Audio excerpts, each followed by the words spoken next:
Polis, buenas noches. Ya. Bueno, ¿quieran empezar? Denle. Gracias, Fer. Bueno, hola, buenas noches a todos. El día de hoy vamos a hablar de cirugía de mínima invasión.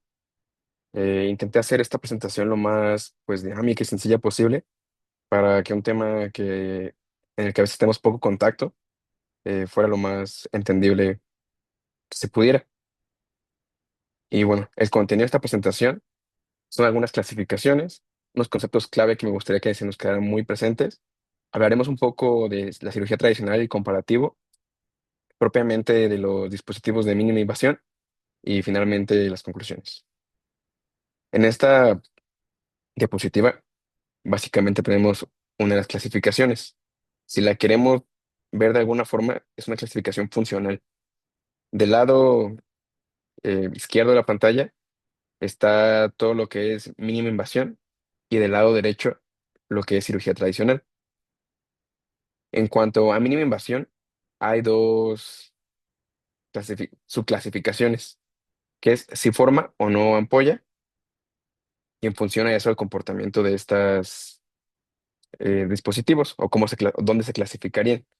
Si forma ampolla, generalmente el abordaje es AP interno, los implantes de estos, en este caso el SEN. Si no forma ampolla, es en función se subclasifica nuevamente en función a dónde trabaja, en cuanto a la producción del humor acuoso o el drenaje. En cuanto a la producción, pues tenemos la ciclofotocoagulación, y en cuanto al drenaje, la localización, si lo facilita a través del espacio supracoroideo o a través del complejo Maya canal de Schlemm. Si es el complejo supracoroideo, los dispositivos involucrados, el SiPass, el Supra y el Mini Inject. En cambio, si es a través del complejo Maya canal, los, se vuelve a clasificar nuevamente en función al mecanismo de cómo facilita la salida. Si es un implante per se, si rompe la malla o este complejo, o si dilata esta parte del drenaje. Del otro lado, hablando un poquito más de la cirugía tradicional, tenemos en ambos lados es AB externo, eso está, no hay duda, pero lo que cambia es dónde se forma la ampolla. Si es perilimbar o ecuatorial, es decir, un poquito más posterior. Si es perilimbar, puede ser con implante o sin implante. Si es con implante, hablamos de el Preserflow y el Express. Si es sin implante, es la trabeculectomía. Y en cuanto a implantes que forman una ampolla un poquito más posterior, pues las válvulas, los dispositivos valvulados, como AMET, Berbelt y Molteno. Es un poquito complejo, pero básicamente esta es la clasificación funcional.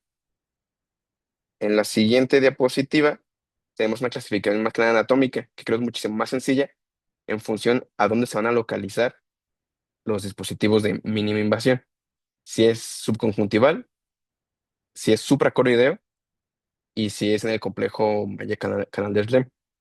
Importante mencionarles que no vamos a hablar de todos, vamos a hablar de algunos contados en función de la disponibilidad y los que existen aquí.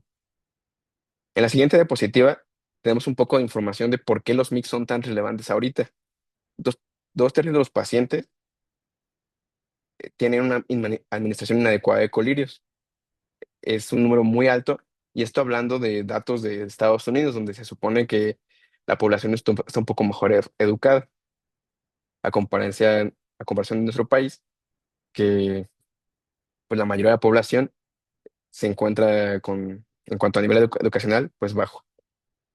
Y además está bien demostrado que la monoterapia con cualquier colirio pues va a ser insuficiente hasta en el 50% de los pacientes. Y es por ello que hay que considerar una opción pues que favorezca y que no dependa tanto del apego o de la respuesta de los pacientes. En cuanto a la definición como tal, es controvertido. Las primeras personas en definirlo fue Sabet y Ahmed en el 2012, y actualmente hay dos pues, definiciones, una de la FDA y otra de la Sociedad Europea de Glaucoma. La FDA como tal lo define los MICs como un dispositivo utilizado para reducir la presión intraocular utilizando un mecanismo de salida con un enfoque AB interno o AB externo, asociado con poca o ninguna disección escleral y mínima o ninguna manipulación conjuntival. La diferencia con la definición de la Sociedad Europea de Glaucoma es que en la Sociedad Europea estrictamente hablan del abordaje AB interno, ya que son de mínima invasión, pero hay 5 conceptos fundamentales que sí o sí tienen que tener los MICs, que es un poquito más digerible o es lo que buscan ofrecer. Es un alto perfil de seguridad, un menor tiempo quirúrgico, que la instrumentación sea más simple, una recuperación más rápida, que quiere decir rápida, no mágica. Literalmente en el artículo que revisé hacen esta aclaración porque luego los pacientes esperan no atravesar ningún proceso como tal de recuperación y estar como sin nada. Y que el tejido involucrado sea menos destruido. Entonces, por definición, deben cumplir estos 5 puntos muy importantes. También hay otros conceptos que en la literatura están descritos que van un poquito de la mano con los MICs, que es el MEX y es el MIPS. MEX es Minimally Effective Glaucoma Surgery, que hay una corriente o una escuela que dice que, o sea, es lo mínimo necesario que debe tener un dispositivo para considerarlo efectivo. O sea, no es como la odisea de cumple a secas y cumple bien, pero no es extraordinario. Y hay corrientes que, pues, que ponen estos argumentos en contra de los MICs. Y otra definición son los MIPS. Quien los define es Kidawi y colaboradores, y se refiere a Minimally Invasive Lab Surgery, que básicamente son los dispositivos de minimización, pero que trabajan con una ampolla, que ofrecen los beneficios de la cirugía tradicional, además de los MICs. Aquí ya para diferenciar o intentar saber aquí en cada uno de estos, básicamente lo podemos resumir de esta forma. Los MICs, que digamos que son un poquito más inocuos, se van a colocar en los pacientes que tienen riesgo de progresión de ser tratados, que tienen pobre adherencia y para glaucomas leves o moderados. En cambio, los MIPS son para pacientes con glaucoma con daño moderado a severo y que a pesar del tratamiento tienen alto riesgo de progresar. Repito, la diferencia fundamental es el mecanismo, ya que los MIPS generan la ampolla, que es este beneficio, por así decirlo, de la cirugía tradicional. Y los implantes convencionales, es decir, pues la trave, la válvula, generalmente son pues antes o actualmente también en pacientes un poquito más graves. Entonces, en resumen, MICS cuando en un diagnóstico reciente, objetivos de presión intraocular modestos, es decir, en un paciente con una presión súper alta, no vamos a buscar reducirla de forma exponencial. Un poquito más adelante hablaremos de los porcentajes de cada uno de los MICS y de que el daño al nervio óptico sea leve o moderado. El primero que vamos a hablar es el iStent, que ha habido, por así decirlo, 3 generaciones. Ah, El pero primero que se fue, hay un paréntesis chiquito de los mix. Este, son, pueden ser pacientes con diagnóstico reciente o que ya tienen tiempo, con el diagnóstico. Tiene que ser un glaucoma de ángulo abierto. Eso es bien importante. Tiene que ser un glaucoma de ángulo abierto, ya sea un glaucoma primero de ángulo abierto, no sé, un exfoliativo funciona, un por dispersión de pigmento, pero nunca un glaucoma de ángulos cerrados. ¿Sale? Eso es bien, bien importante porque muchas veces le quieren poner un mix, un Einstein sobre todo, ahorita que está yendo, a, a un ángulo cerrado. Entonces, no funciona, no queda, está hasta cierto punto, o sea, es como medio debatible, pero a la práctica no funciona. Entonces, sí, eso de Pío Modestas, sí, o sea, pues obviamente sí tiene, bueno, que ni tanto, ¿eh? Yo usualmente luego se los ponía a pacientes que llegaban de diagnóstico de reciente, así de que, eh, eh, este, no tenían diagnóstico de glaucoma, llegaban presiones 35, 40. de ángulo abierto, su Faco y su Einstein, y quedan presiones de 12, 15. Entonces, siempre y cuando sea un glaucoma de ángulo abierto, va a funcionar y va a bajar. El reporte del fabricante dice que baja, no me acuerdo si 35 o hasta 37% de la PIO que tiene basal el paciente. Obviamente, pues entre más alta esté la presión, pues por porcentaje va a bajar más, ¿no? Entonces, daño leve a moderado, sí. Si tienen pacientes con daño severo, que tienen la presión bien, o sea, pues, no se tiene un daño severo, pues tienen la presión 12, 15, pero está con todos los medicamentos, sin progresión, está estable, también le pueden poner un mix, un Nysten. Entonces, a lo mejor, si vas así, en lugar de que esté usando tres medicamentos, lo dejas con uno solo y con la presión igual. Entonces, eso significa calidad de vida para el paciente y menor costo. Ya, dale.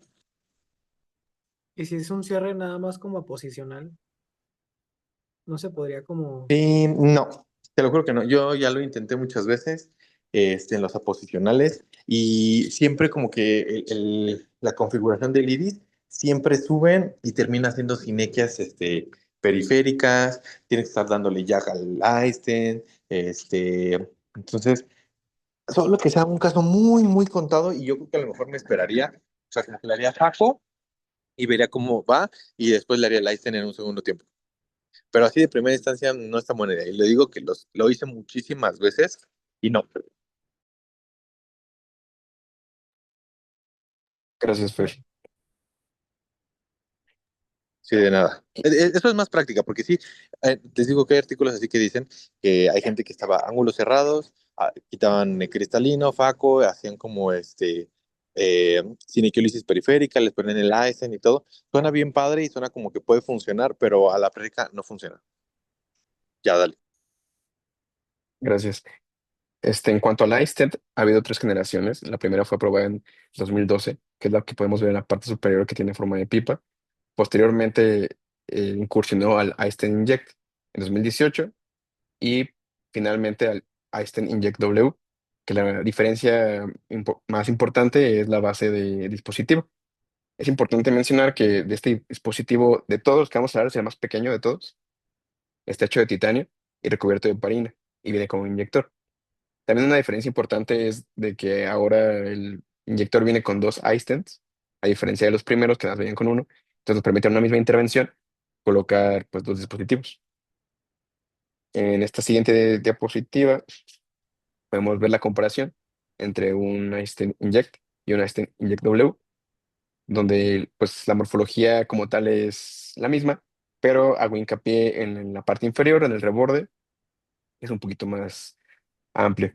Consta de tres partes, que es el reborde inferior, el tórax y la cabeza, y está diseñado como tal para transportar toda la cantidad de humo acuoso que produce el ojo humano en proporción a, o sea, por el circuito, la proporción que produce el ojo por minuto, o sea, 2 microlitros por minuto, con una resistencia pues mínima. En esta siguiente diapositiva, básicamente es la técnica, posteriormente habrá una animación, lo explica mucho mejor. Se hace una incisión en córnea clara del lado temporal y la separación entre la colocación de uno y otro es de 2 a 3 meridianos. El dispositivo queda en el canal de Schlemm y lo esperado es que haya reflujo del mismo canal hasta un IFEM. Ahorita que sigamos revisando los demás dispositivos, vamos a ver que la mayoría de los dispositivos, al colocarse en la malla, generan esta reacción, complicación slash efecto esperado, que es el IFEM. Y bueno, aquí tenemos una animación que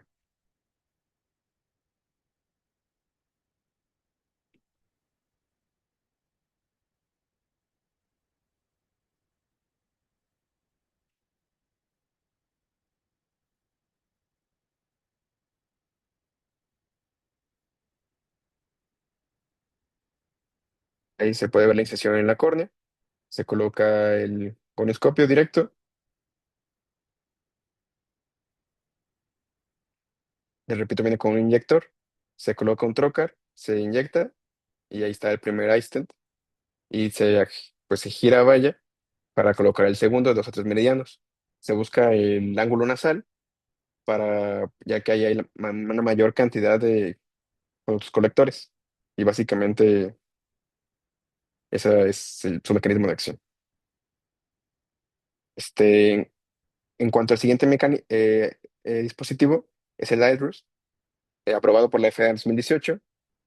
Está elaborado en nitinol, que es una Pero aleación entre... antes de que se me olvide de los Dyson, bueno, ya el de primera generación, que es como Snorkel, ya casi salió del mercado, ya casi no hay. Es más difícil de poner el Aizen de primera generación que el Aizen de segunda generación. A México no llegó el Aizen, el Inject, llegó el Aizen Inject W. Básicamente nada más la diferencia era como que el área central, como que donde se remacha y se agarra la malla es diferente, entonces se supone que queda más fijo, o sea, con menos tasas de que se vaya a mover o salir. Pero el lumen sigue siendo igual de 80 micras. Este, si vienen dos cargadores en el dispositivo, entonces, exacto, dos nasales con 1 o 2 miligramos de diferencia. Van a ver que va a salir reflujo. Luego de la boquita del Einstein empieza a salir sangre. Es discreto. Realmente ningún mix, o sea, bueno, vemos, pero el Einstein no deja ifema. Entonces, eso es también importante de recalcar. Y alguna vez. Se ocupa un goniolente de Swan Jacobs. Hay varios goniolentes, pero el que es más práctico es el de Swan Jacobs, que es ese que está en la imagen bueno, en la animación que pusieron. Usualmente pueden ponerlo al principio de la FACO o al final de la FACO. Ahora sí que eso depende del, del cirujano. A mí me gusta ponerlo después de la FACO, pero eso quien quiera lo puede poner, no, no pasa nada. Este, algo más les iba a decir. Ah, pues creo que nada más de Live. Pues entra por el puerto accesorio o por el principal, depende de qué ojo estén poniendo. Ah, ya me acordé. Los Aistes de la generación pasada, los que eran como snorkel, había derechos e izquierdos. Este nuevo de nueva generación es uno el que sea, o sea, no importa, lo puedes poner en ojo derecho, izquierdo, no pasa absolutamente nada. El otro sí tenía un sentido. Sí era medio difícil de poner, pero quedaba bien y funcionaba bien. Ahorita como la curva de aprendizaje es menor, creo que del otro eran 10 o 12 y creo que de este del Inject creo que son 8 7 o 8. Es como la curva de aprendizaje para que les den su cuadro de Einstein, así de que implantador oficial Einstein. Entonces es más fácil Ya, síguete ahora sí con el Aedrus. Bueno, si tienen alguna duda de Einstein, de una vez. Si no, ya nos seguimos con el otro.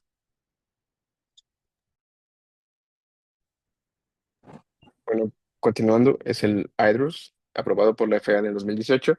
Está elaborado en nitinol, que es una aleación entre níquel y titanio. Es un dispositivo que es biocompatible, es elástico y tiene memoria, y además es flexible. Este tiene longitud 8 milímetros y pues nuevamente también funciona con un inyector. Se hace una inyección en córnea clara. Como mencionaba Fer previamente, también puedes ir de la mano con dobles procedimientos, o sea, FACO, mix, y hay igual corrientes de que antes o después de la FACO. Es importante mencionar que aquí en el Hydrus tenemos una porción que es la cabeza, que es la que se queda, o la entrada, vaya, que esta se va a quedar en la cámara anterior y el resto se va a permanecer en el canal de RLE.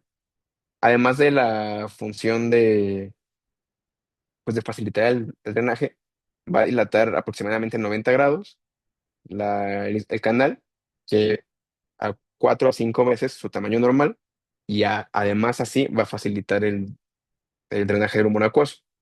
También una de las situaciones más comunes reportadas, igual por este atraco a la malla, es que haya un sangrado mínimo, escaso.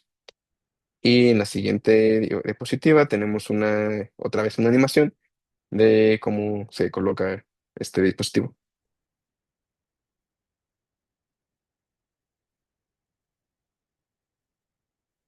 Igual si es necesario un gonolente, tiene con la punta, pues perfora la malla trabecular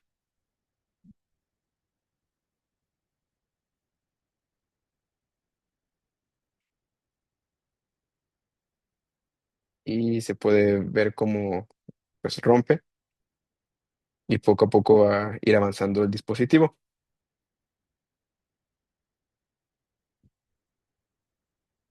Si no me equivoco, y lo menciono creo que hasta más adelante el video, si no quedamos satisfechos con la posición o con la colocación, se puede retraer y intentar colocar nuevamente. Aquí nos marca los lúmenes como referencia de, pues, de dónde estamos.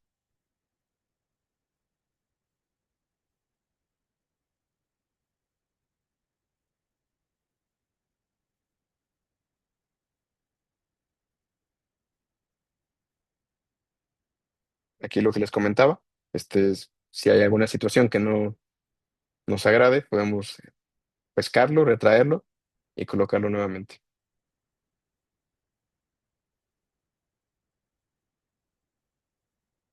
Bueno, el Aedrus, la verdad es que es un tema con el Aedrus, casi no se ocupa. No estoy seguro si lo sigan vendiendo acá en México, creo que ya no. Ocasiona muchos problemas. eh, Hay reportes hasta de descompensación endotelial. No, es difícil de poner porque justamente el tema de como de canalizar el canal de SLEM es como medio difícil y más como a ciegas. Ahorita que vas a hablar bueno, no sé si de Agat o Caju, pero bueno, el tema de canalizar el canal de SLEM es medio complicado. Entonces, no tuvo mucho éxito el Aedrus, que es algo que ya está casi en desuso, pero bueno, está bien que lo sepan.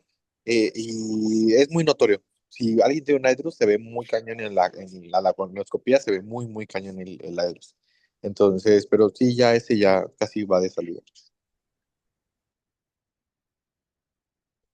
Muy bien, el siguiente dispositivo es el Kahoot, perdón, que básicamente se realiza una goniotomía.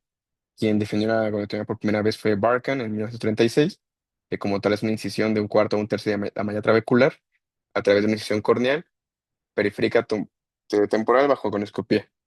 Y como tal, el procedimiento de Kahoot es una goniotomía excisional. Está aprobado desde el 2015 por la FDA y digamos que sufrió una actualización, vaya, que es una segunda generación, que es el Glide. Propiamente es un cuchillo que realiza un corte de la malla trabecular. En esta siguiente diapositiva podemos ver pues sus porciones, la punta, la rampa y un par de cuchillas. La punta puntiaguda se va ensanchando posteriormente y podemos ver cómo la rampa se va de la punta hasta el inicio de las cuchillas. La función de las cuchillas paralelas es pues realizar una sección de la malla trabecular y este diseño como tal lo que busca es facilitar el procedimiento del corte. La placa como tal tiene 230 milímetros de ancho, que va muy de la mano con el ancho del canal de Schlemm, que es aproximadamente 250 micros.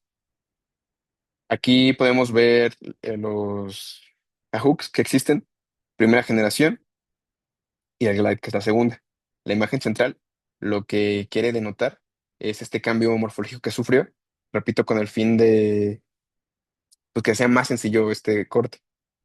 Como tal, las dimensiones de la rampa y la cuchilla doble se conservan y solo sufre estos bordes biselados y las esquinas redondeadas.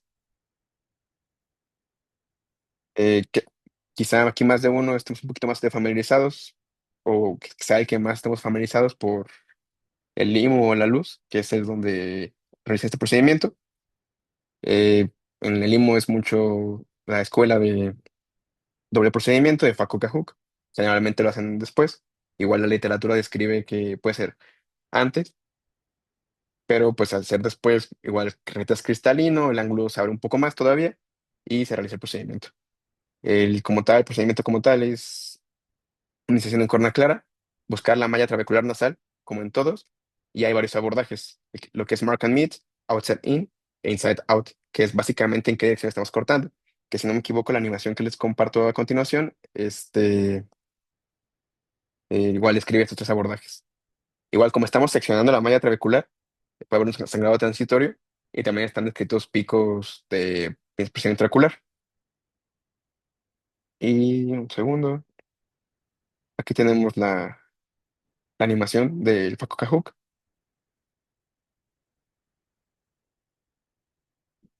Se hace la incisión en córnea clara, se coloca viscoelástico. Repito, esto puede ser de la mano de una Faco.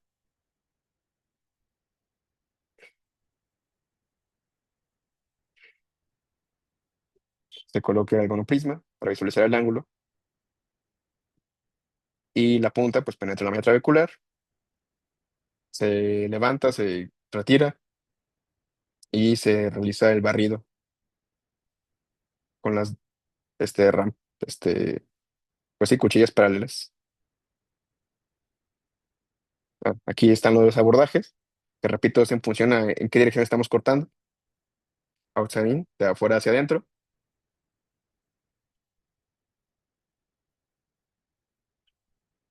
Inside out, de adentro hacia afuera.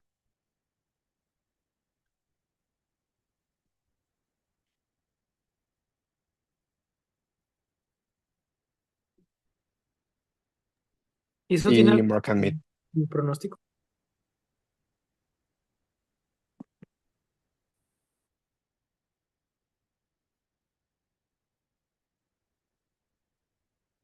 Yo como tal no había leído nada del pronóstico, nada más era como facilidad y del cirujano.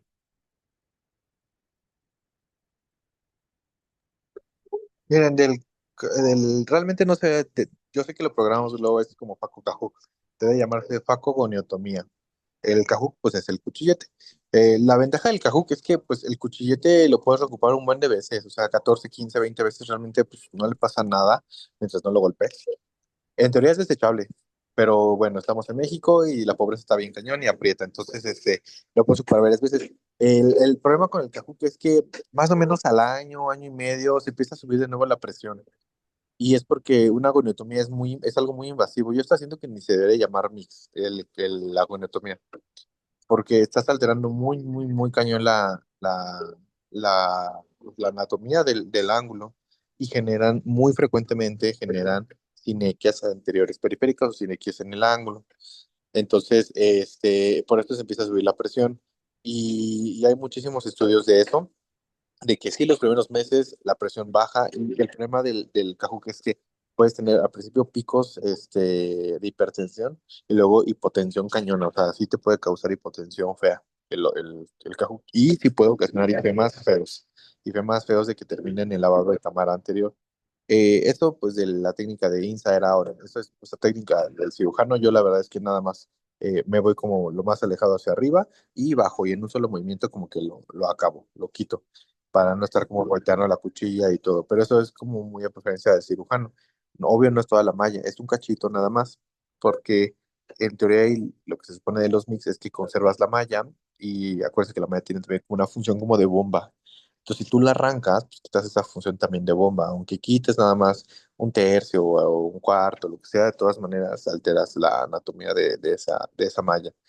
Entonces, por eso es que a muchas personas no nos encanta el cajú, pero pues ahí está.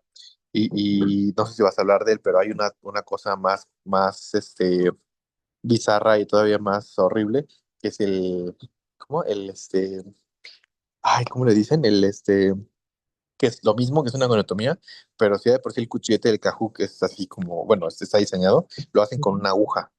Se me olvidó cómo, el bang. Entonces, tú haces tu cuchillete de cajú con una aguja de insulina. Entonces, y ahí le metes un desmadrado a la malla trabecular y lo hacen bastante también. Entonces, es como una variación. Le digo, el Kahoot no es como, yo siento, no lo considero como un mix. O sea, eso no creo. Pero si les baja la presión, al menos un año, sí. Sí, sí funciona, al menos un tiempo. Gracias, Fer. Mm, Me disculpa. El siguiente que vamos a abordar es GAT, que como tal GAT es el acrónimo de trabeculotomía transluminal asistida por ganoscopía, descrita por primera vez en Texas en 2014 por Gruber. Y básicamente lo que se busca en este procedimiento es pues, realizar la trabeculotomía, vaya, 360 grados. Esto puede ser asistido por un catéter iluminado, pues va muy sofisticado, o por sutura. Este procedimiento donde más lo he visto descrito es niños con glaucoma congénito. De hecho, no sé si mis coRs recuerdan que hubo una sesión del COEB a inicio de la residencia que nos hablaron un poquito de esto y nos documentaron algunos videos. A continuación, Claramente no es una animación, pero se puede ver cómo se realiza el procedimiento. Se coloca, se ingresa la sutura por un puerto accesorio, viscoelástico, y posteriormente con es importante que hay que ladear al paciente, también el Kahoot lo olvidaba, para poder facilitar la visualización del ángulo, y entonces con una aguja de 23 gauge o una hoja de vitrectomía, está escrito, se hace pues un corte para por ahí insertar la sutura y ir avanzando poco a poco. Ahí se ve la inserción, se busca que dé pues toda la vuelta. Cuando llega a su lugar, se tracciona, se jala, para de esta forma pues llevarnos básicamente la malla, los 360 grados, al realizar la tracción de la sutura. Y el procedimiento por catéter, pues en esencia es el mismo, nada más que con un pues sí, un dispositivo, vaya, que facilita el procedimiento porque está iluminado. Posterior al procedimiento se recomienda utilizar pilocorpina al 2% para prevenir las sinergias interiores periféricas, elevación de la cabeza. Como podemos ver tras el procedimiento puede haber un ifema, que repito, puede ser como un sinónimo de que un procedimiento exitoso, en el sentido de que se realizó el corte donde tenía que ser. Y para esto podemos dejar esteroides y ciclopégicos. Y además es importante mencionar de que como efecto secundario de toda la tracción 360 grados, puede haber hipotonía y posteriormente una elevación de la historia de la PIO.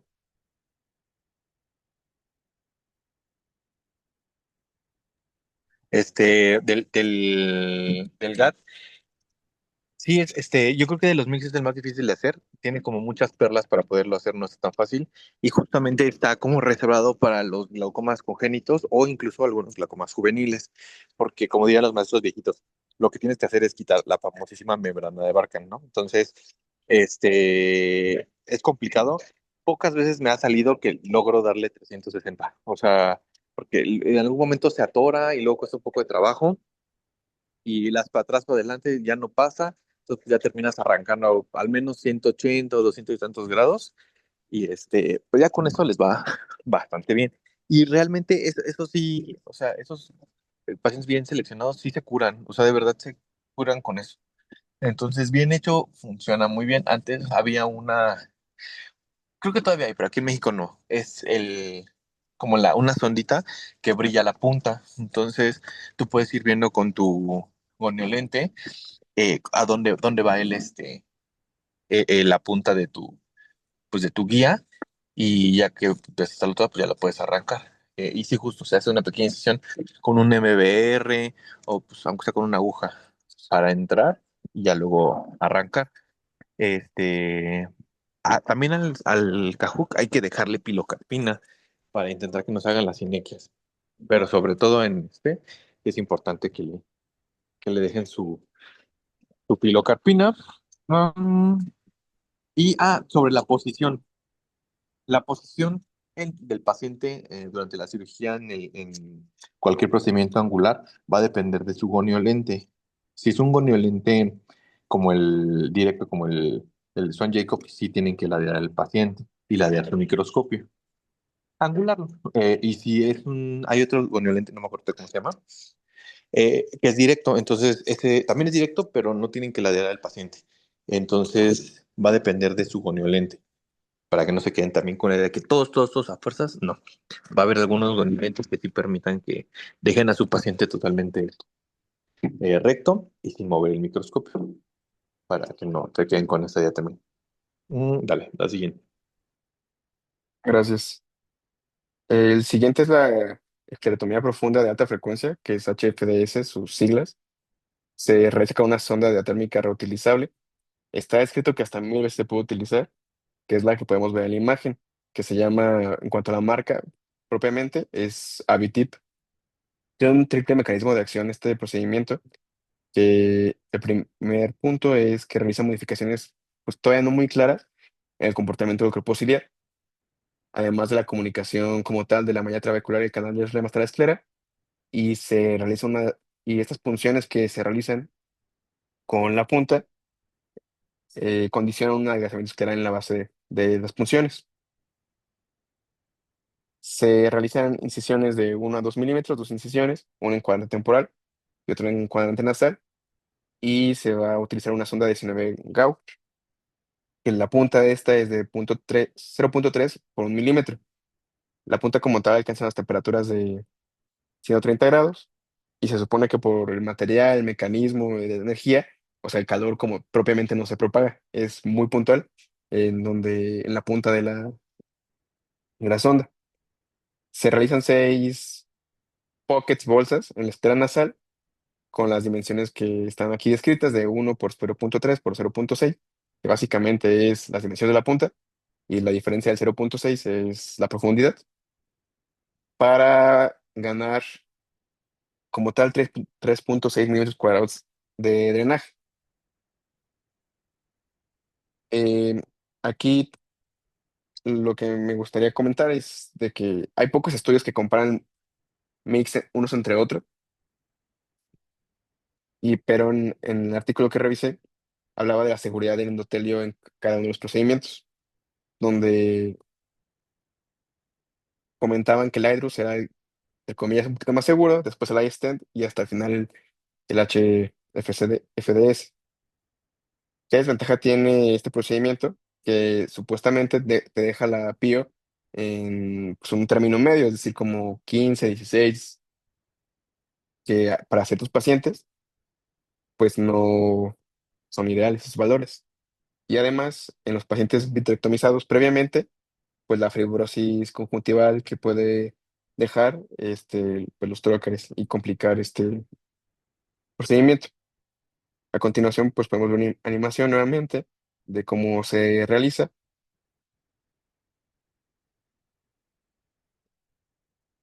Realiza una incisión de 1.2 milímetros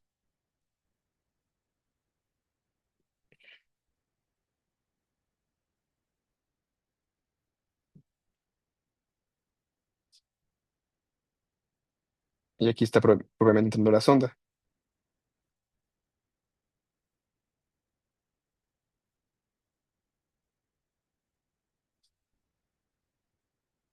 Coloca nuevamente el goniolente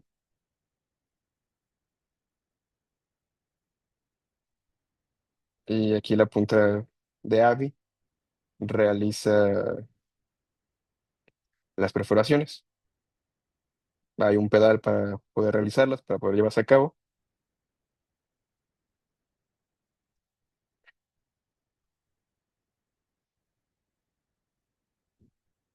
Y se realizan 6 pues, punciones, si lo queremos ver así. 6 pockets.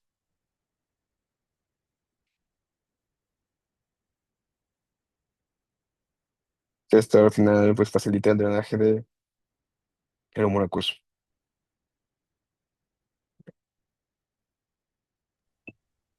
Bueno, el HDFS, creo que en la luz les gusta. Tienen que tener un equipo especial. Es el Faco de la casa comercial Oerkli. Se llama Faros o S4 y tiene esa punta de HDFS. Siento que es de los mix más viejos, o sea, tiene mucho tiempo, mucho tiempo que existe. Este, ahora toma como más relevancia y más porque han hecho muchos estudios así como de 4 tálamos versus 6 tálamos versus 8 tálamos. Entonces, como que lo que indica el fabricante son 6 tálamos, que son los pockets, ¿no? Pero ahorita están haciendo un protocolo con 8, no sé si ya lo habían acabado, para ver a cuál le va mejor y no. En teoría funcionaría como un iStent, pero sin implante, porque crea como una comunicación entre la cámara anterior y como un shunt entre la cámara anterior y el canal de Slem. Entonces funciona como un iStent, pero sin implante. Ellos dicen que como es de alta frecuencia, o sea, que no quema como tal, pero sí, o sea, no quema como tal porque no se calienta, pero la vibración de alta frecuencia destruye el tejido y lo cauteriza al mismo tiempo. Entonces quedaría como un túnel creado como el de Einstein, pero sin implante. Entonces, en mi experiencia, la verdad es que no funciona tan bien. Exacto, sí te genera como presiones medias. Entonces, más cercanas como a 18 20 que menores de 15. Duele, al paciente le duele. Eso sí duele. Entonces, sí hay que ponerle como un bloqueíto, no sé, un subtenoniano, o a lo mejor ocupar un poquito de lidocaína intracameral o algo, porque sí duele. Entonces, y les digo, tienen que tener el, el FACO de la casa comercial Oertli, el Faros o el OS4 para poder ocupar el y justo tienen que acercarse a la malla, pesar el pidal al fondo y meterlo. Y ya suena, hace ti, deja sonar y lo sacan. Dejan un espacio igual, presionan el pedal al fondo y meten al mismo tiempo y sacan. Entonces, no es tan difícil de hacer, pero les digo, o sea, sí es no es tan efectivo. Entonces, por eso no se ha vuelto tan popular. Lo bueno es que es barato, porque usualmente estas máquinas, el Faros, el OS4, son relativamente muy usadas, como un Centurión, un Stellaris. Entonces, y casi todas vienen como con ese accesorio ya incluido, te lo incluyen cuando lo compras. Entonces, es relativamente accesible y barato hacerle un HDFS a alguien. Les digo, los de la luz les gusta bastante y tienen protocolos de eso, del HDFS. Dale, siguiente. Y bueno, ya básicamente para terminar, en cuanto al último dispositivo es el Preserve Flow, que es uno de los que está con más reciente aprobación por la FDA en 2021. Es hecho de un material bioinerte, altamente biocompatible, que es una combinación de poliestireno, isobutileno y estireno, y el material está descrito como SIPS. Como tal, este tiene un abordaje subconjuntival abexterno, y por eso hay cierta pues, polémica de que si pertenece o no pertenece, que si es MIP, entre otras cosas. A diferencia de los demás mix, este, por su mecanismo de acción, se puede utilizar en glaucomas con daño moderado a severo. En esta diapositiva, pues podemos observar básicamente el dispositivo. Es un tubo de 8.5 milímetros de largo, 350 micras de ancho y con un volumen de 70 micras. Es importante mencionar que aquí en la porción intermedia hay una aleta, por así decirlo. Eso permite que se atore y prevenir la migración del dispositivo en el espacio. Como les comentaba, este dispositivo se utiliza en pacientes con un daño un poquito más avanzado, ya que la disminución de la presión intraocular basal es un poquito más alta en función de los estudios que se revisen. En la diapositiva está una imagen esquemática y el tubito como tal, el Preserve Flow, es el dispositivo naranja que se alcanza a ver en la imagen y podemos ver cómo va pues de la malla al espacio conjuntival. Entre los efectos adversos que se pueden presentar de 10 al 25% de los pacientes, puede haber una hipotonía, repito, por el grado o la cantidad que disminuye la presión intraocular, y FEMA, porque finalmente estamos seccionando una porción de la malla trabecular, repito, IFEMA leve, no una bola 8, y que se produzca un contacto iridiano. Como el objetivo de este dispositivo es hacer una ampolla, puede que requiera un hidring eventualmente y pues cuidar esa ampolla subsecuentemente. Está reportada hasta en el 2 al 10% de los casos y todas las complicaciones que van de la mano de la ampolla. Aquí lamentablemente no encontré una animación que valiera la pena, ni ningún video bastante claro, pero hay una serie de imágenes esquemáticas, donde la primera es, pues, se anestesia el globo, después se prepara la conjuntiva, es decir, se realiza una incisión conjuntival, puede ser base limbo o base fornix, y se trabaja, pues, básicamente 90 a 120 grados y 8 milímetros de profundidad. Después se va a colocar mitomicina, en función de la literatura que revisemos, la concentración y la temporalidad, pero pues sabemos que puede ser de 0.2 a 0.4, de 2 a 3 minutos, y limpiar con solución salina. Después creamos nuestro, pues, pocket, nuestro flap escleral, y vamos a tunelizar idealmente con una jeringa de 25 gauss.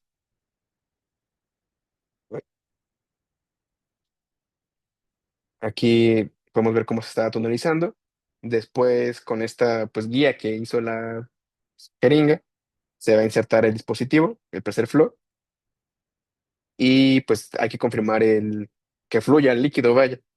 Una vez que se confirma que fluya, pues se sutura la conjuntiva y se cierra. Y repito, se crea una ampolla, que es este pues, espacio virtual que hicimos.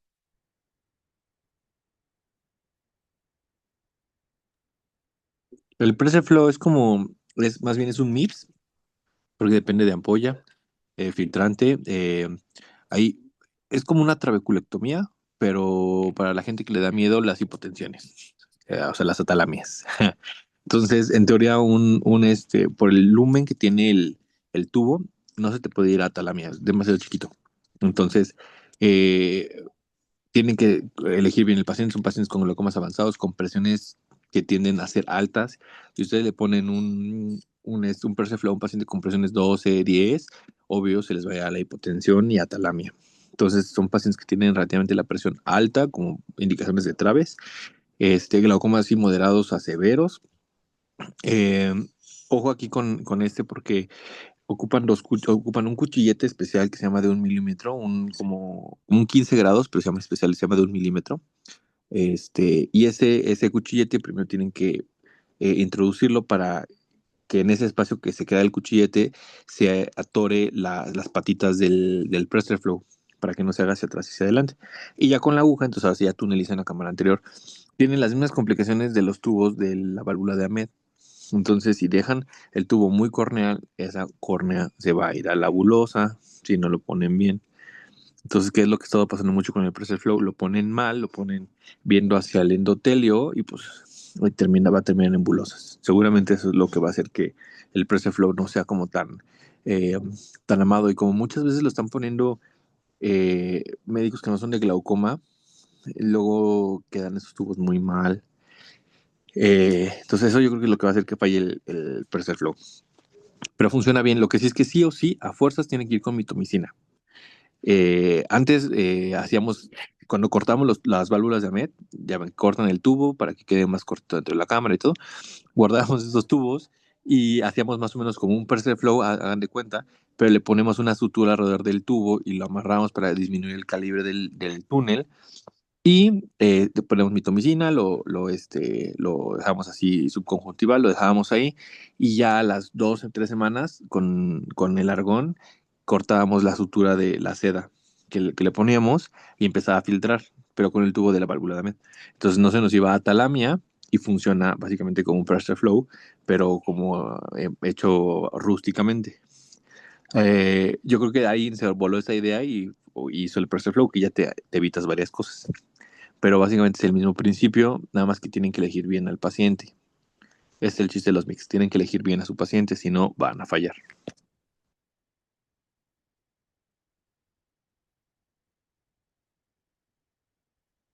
Y bueno, en esta tabla lo que me interesa que pongamos un poquito de atención es que, bueno, están muchísimos mix descritos y como podemos ver, están también indicados de forma pues muy concreta y muy resumida el espectro de daño donde sería idealmente pues colocarlos. Como les mencioné previamente, la mayoría de los que hablé fue de leve a moderado, pero en cambio también hay mix indicados para daño severo, como puede ser el pressure flow. Y en estas últimas diapositivas, lo que me interesa que veamos son los porcentajes que disminuye la presión intraocular. En este recuadro azul podemos ver los procedimientos de cirugía tradicional, los procedimientos convencionales, que generalmente en cierto periodo de tiempo, porque ya sabemos que tienen una vida media, los procedimientos filtrantes disminuyen la presión entre 50-40%. Y aquí podemos ver básicamente los mix de los que platicamos, que bajan la presión entre 30, 35, 38 en los estudios. Entonces es una disminución considerable, un- una oferta interesante en cuanto a la disminución de la presión intraocular, pero no se compara todavía con la disminución propiamente, que ofrece un procedimiento filtrante, pero te ahorras todas las complicaciones y la dificultad como tal.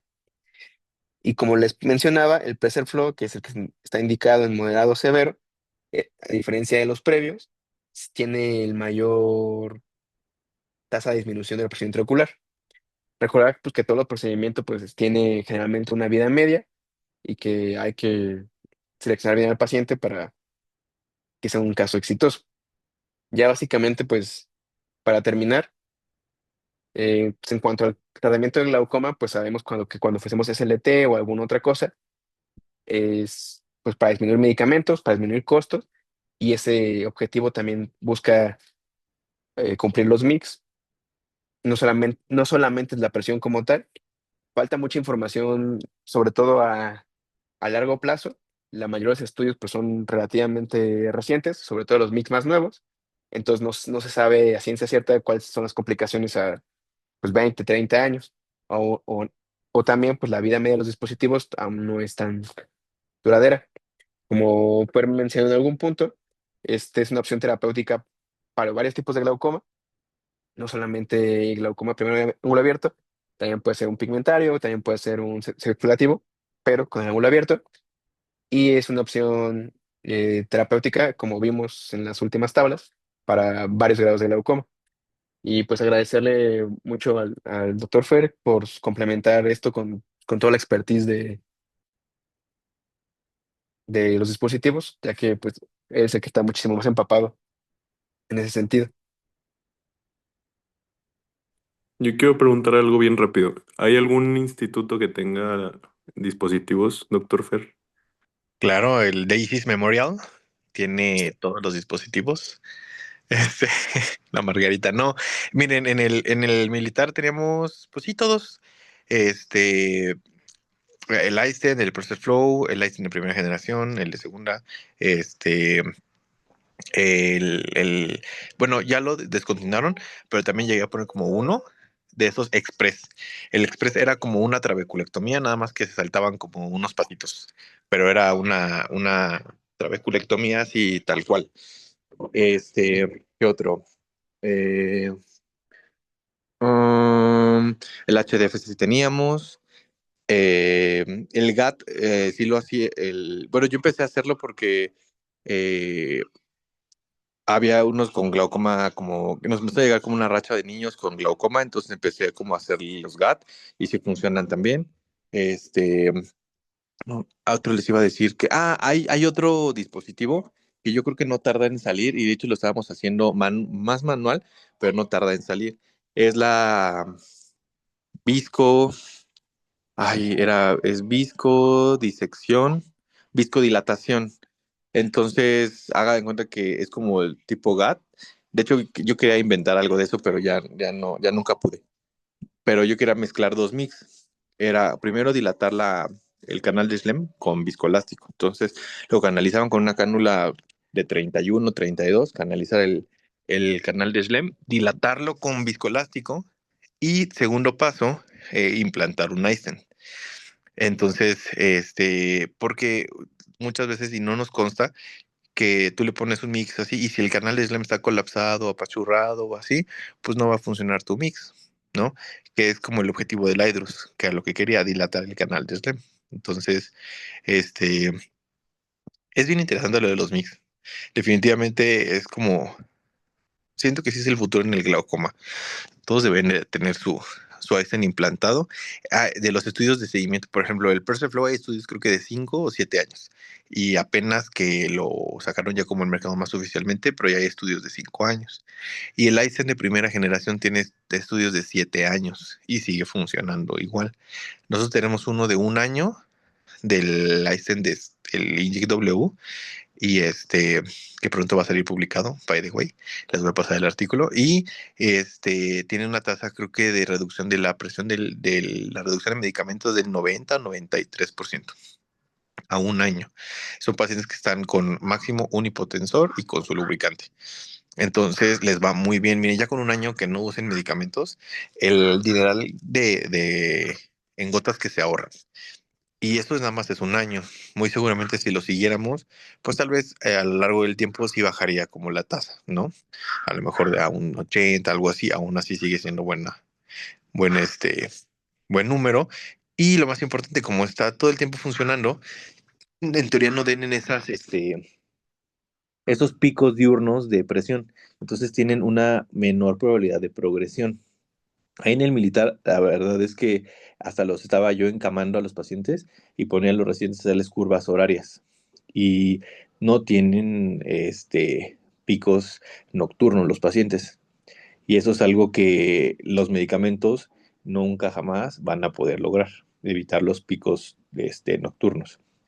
Por eso es que las cirugías filtrantes, los MIGS y todo, pues evitan la progresión porque evitan los picos nocturnos, que son los que en teoría generan la progresión en la paciente con glaucoma, ¿no?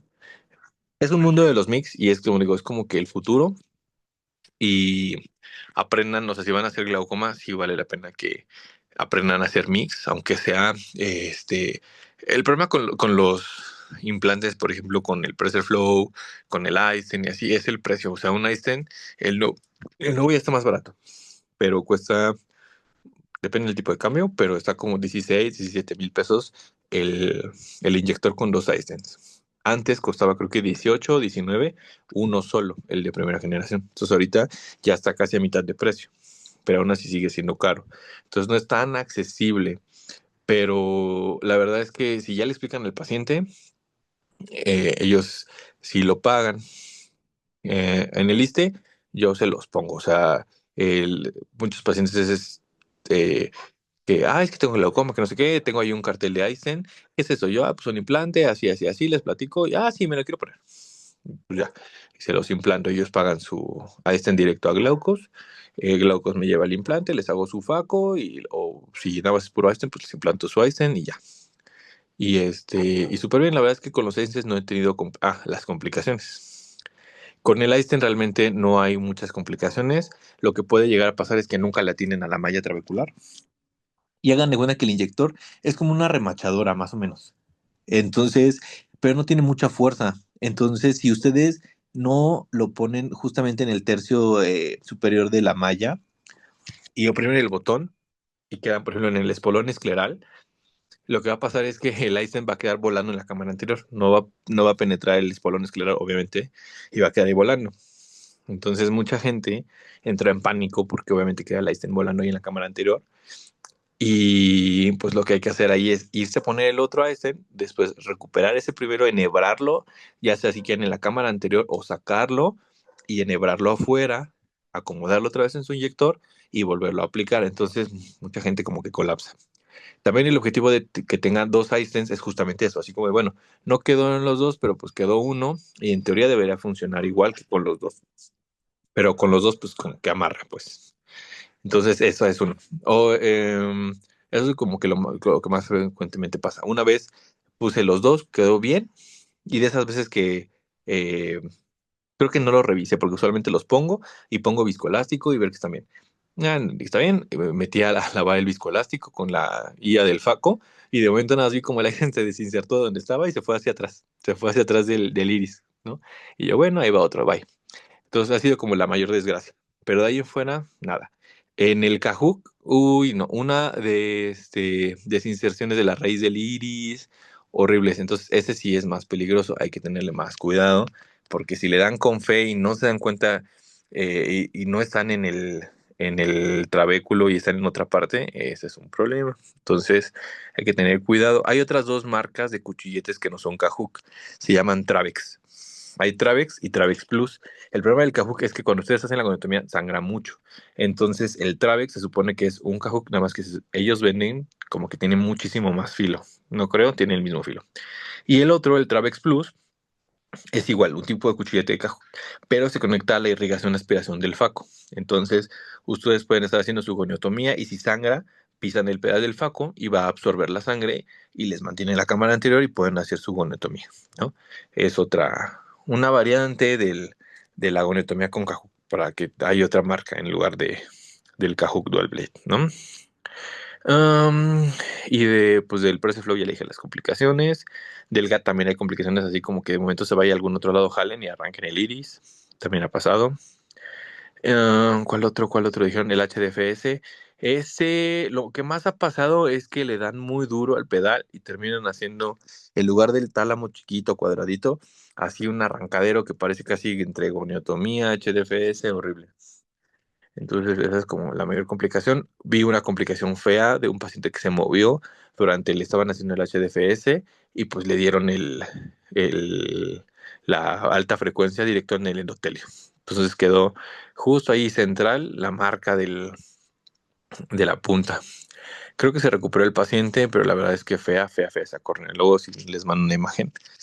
Y esa complicación sí estuvo fea. Afortunadamente creo que quedó bien el paciente 20/50 o algo así, pero estuvo fea la complicación y es que la punta sí es un poco agresiva de ese aparato. Entonces, y les digo, tienen que estar como eh, una mano con su gonolente y la otra con el este, la pieza de mano del HDFS. El otro en el microscopio y su otra pierna en el pedal del faco para activar la alta frecuencia. Entonces sí es más como, es un poco más complicado porque tienen que estar las cuatro extremidades haciendo algo al mismo tiempo. Pero pues creo que eso es todo. ¿Tienen alguna duda?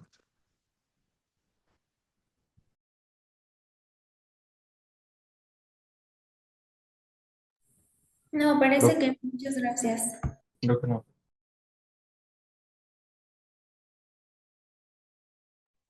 Va que va. Luego ahí a lo mejor los R3 pueden hacer el wet lab de Glaucos. Luego casi en todos los congresos está Glaucos y está Karen o Gaby.